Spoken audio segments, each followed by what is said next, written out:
it's your girl Sukhmani coming at you guys with another video. Where have I been? At work, and I've been reading, and I did a couple of videos in April, but then I just got so tired. And April just, I don't know. After I got my second dose of the COVID vaccine, I was just out of it, kind of like out of sorts. I will say that I had several symptoms the day after I got my vaccine. And then I had another symptom, like problems breathing for a good week. And it scared me half to death. But yeah. And so as a result, just felt out of sorts. So I did do a lot of reading. So I have some books to share with you and my thoughts. You may have noticed that I did not do an April TBR, and that was very intentional because I noticed that for the months of February and March, I wasn't sticking to a TBR. And so I figured, alright, for the month of April, since I'm doing the 12-month 12 genre challenge, I will simply just read within the confines of that and see what I want to do, like reading-wise. So April was fantasy month, and I did read a majority of fantasy books, and I did read other books. If there's a glare, and I know there's a glare, the sun is setting, and I know better than to film during a sunset. Yeah. Anyways, it's May 2nd. It's my dad's birthday. Yesterday was my birthday. I had a really good weekend, I gotta say. My dad came over from Maryland on Friday. We had a tiramisu cake. Our family tradition is that the midnight of your birthday, we eat cake. I don't know why. It's done. I guess it's sort of, no, I think it's because you enter a new year with something sweet. Whatever. Anyways, we didn't go out to dinner, so we ordered in. Yesterday, a friend and I went for brunch. We were going to do dinner, my family and I. However, I was too full, so it just wouldn't have worked. So today, we're going to dinner, so hence this video at sunset. Because I need to make phone calls. Anyways, here's my thing. So I read different mediums. I've read physical books. I've listened to audiobooks, as well as ebooks. And I only have some of the physical copies. I don't know where the other ones are. So yeah. The latest book that I finished was Kingdom of the Wicked by Carrie Maniscalco. I got this book. Oh, by the way, Puppy Casualty. He did a thing again. Bad dog. And, yeah, I got this in Beacon Book Box. Beacon Box. It's where they do a mini version in their full box where you just get a book, a book sleeve, and an owl pin. I got this back in, I think, October, and I've been meaning to read it, and so because this was fantasy month, I just did. Anyways, fantastic book. It is set in Sicily, Italy. It's about a family of witches, Stella Strega, and there is this prophecy, this curse, where it affects the twins, Victoria and Amelia. So they hail from a long line of witches, and when they were young, their grandmother told them never ever talk to the Malvagi, the princes of hell, never summon demons, and if someone's after you, get out, do not engage them, because it will spell really bad things. And the main thing that they were told not to do was to have their necklaces touch. So 8-year-old Victoria and Amelia one night, they said, oh, why don't, let's just see what happens. And from then, their lives changed forever. 10 years later, Victoria winds up dead. Amelia is vengeful. She is angry that she lost her twin, her best friend. So she just turns to the dark arts and summons a very sexy prince of hell named Wrath. And so they're trying to figure out who or what killed Victoria. Because this book was set in Italy, I gotta say, I did have a few cannolis this week. Damn good. I like that this book incorporated the Italian language. I have been studying Italian on and off for the last several years. So it was nice to pick up the words that I knew, and there were some recipes mentioned in here, which are typical of the Sicilian region. Fantastic book. I loved it. And I gave this, I think, 4 or 5 stars. Next up, Artemis Fowl. I received Artemis Fowl book. I received this book as a Secret Santa, and then someone else gifted me an Artemis Fowl book, but I think that was later on in the series, so I couldn't read that. So I figured, alright, let's give Artemis Fowl a chance. By the way, by Ewan Colfer. Middle grade. I have to say, I did not like it. I really did not like it. It was a DNF. I did not like how gross and self-centered this 12-year-old boy was. Like, oh, okay, he's an evil genius, blah, blah, blah. I think what would have been really nice to explore was his relationship to his mother and his father. His father winds up either dead or missing or whatever, and his mom, is just so stricken with grief and is mentally ill, and I think that would have been a really cool exploration. It just wasn't my cup of tea. Sydney Forgotten by Jessica S. Olsen, and this was a retelling of the Phantom of the Opera. I've never seen or read the original, and it worked out well, because sometimes if you read the original and then you read the retelling, it doesn't always work out. You have a strong preference for one or the other. And sometimes the original, because it's so iconic, it's so classic, it's so beloved. This is a very short book. I got this in, I believe, March's box, the Beacon Book Box. Fantastic. It's about a young girl named Issa who has been told from a very young age to stay out of sight, do not talk to anyone, because that means that she will be found out and killed. The reason for that is because she is deformed. And her deformities mean that she has certain powers. And because of those powers, people want her dead. She should not be alive. So, everything's going great. And she's a singer. She is a songwriter. She is trained to be the best of the best. But because of her deformities, she is not allowed in public.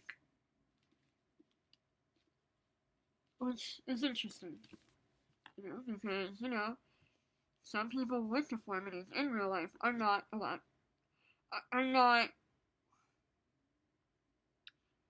they're usually hidden away. Let's put it that way.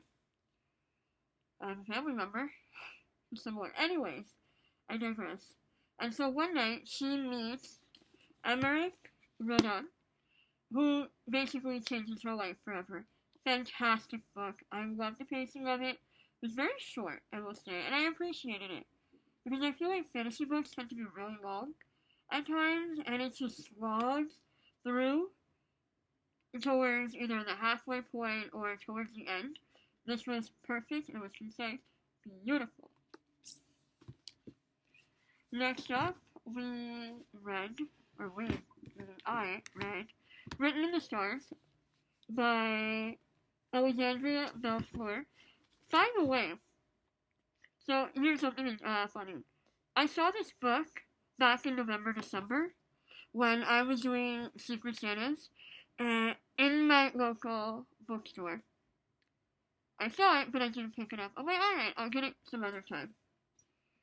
And I saw it, like the synopsis, looked good.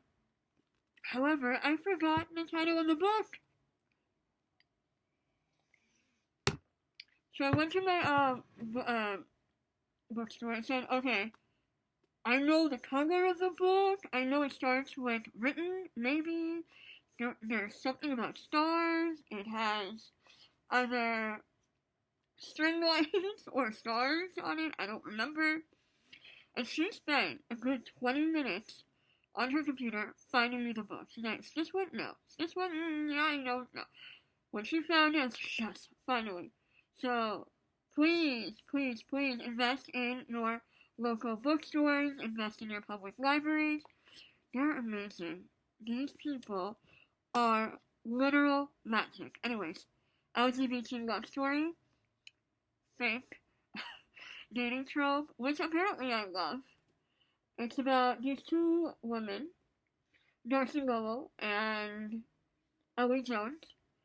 It's a good amalgamation of Pride and Prejudice and Bridget Jones' story, I believe.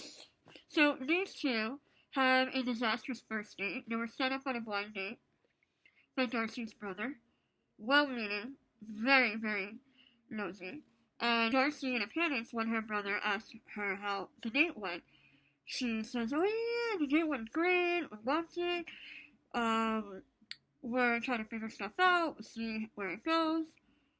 Except she didn't tell Ellie that. So now Ellie finds out when she's at brunch with her mom, because she meets the brother somewhere, and hilarity ensues. It's so beautiful. The writing, fantastic. I loved the little shout outs to pop culture.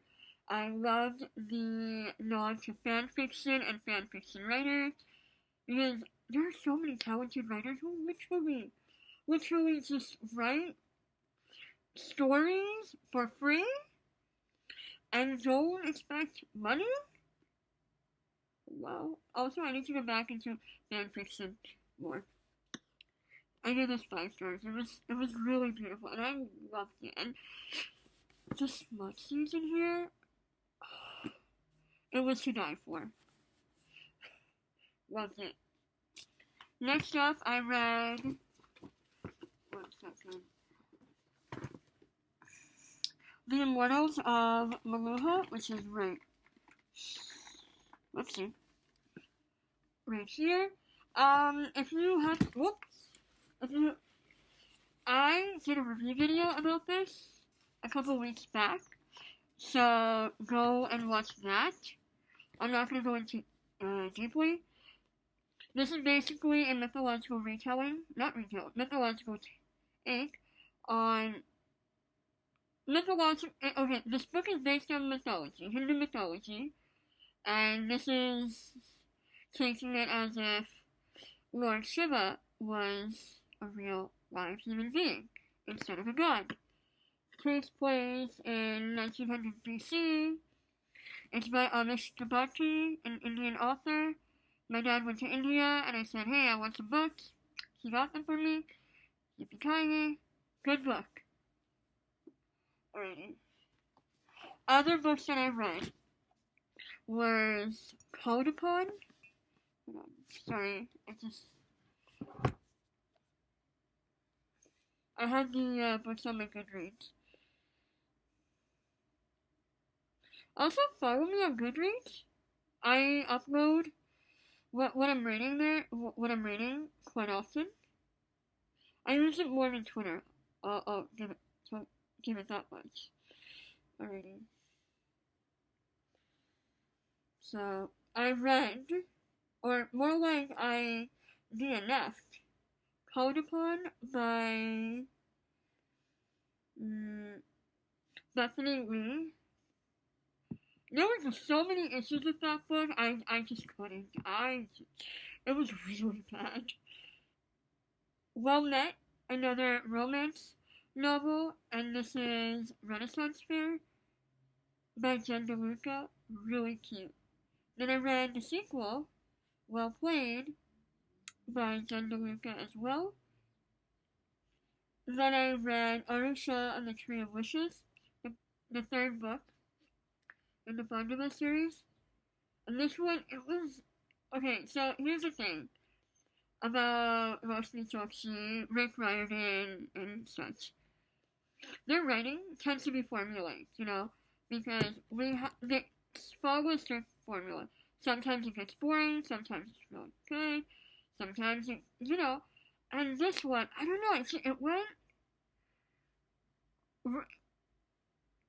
it just surprised me, I really loved how tender-hearted Roshni just wrote Aru, because in this one, she is thinking that she is not worthy because she is the daughter of the sleeper who basically wants to destroy the human world and the other world and, wage war on the gods.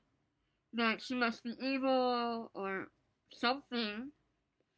And, she's also figuring out her past, what led her father to make the decisions that she did. And she is wondering about what her life would have been like if she had a relationship with her dad. Or her dad hadn't sacrificed himself and lived with them, with him, with her and their mom, as he was meant to. It was beautiful. Towards the end, it got a little where I couldn't concentrate for some reason. But the ending was fantastic. It was really beautifully done. I will say, because this was an audiobook, and I don't mind audiobooks, as long as the narrator is good. The narrator was good. I just did not like her pronunciation of some of the words. It's just... I wish she had stuck to the original pronunciation rather than Americanize them. Because I don't know, it really set my teeth on edge. And so that's why I give this book 4.5 stars.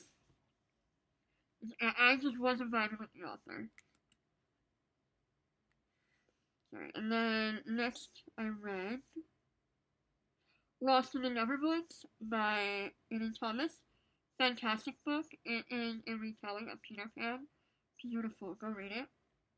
The Midnight Library. I've also read it. Fantastic. 5 stars.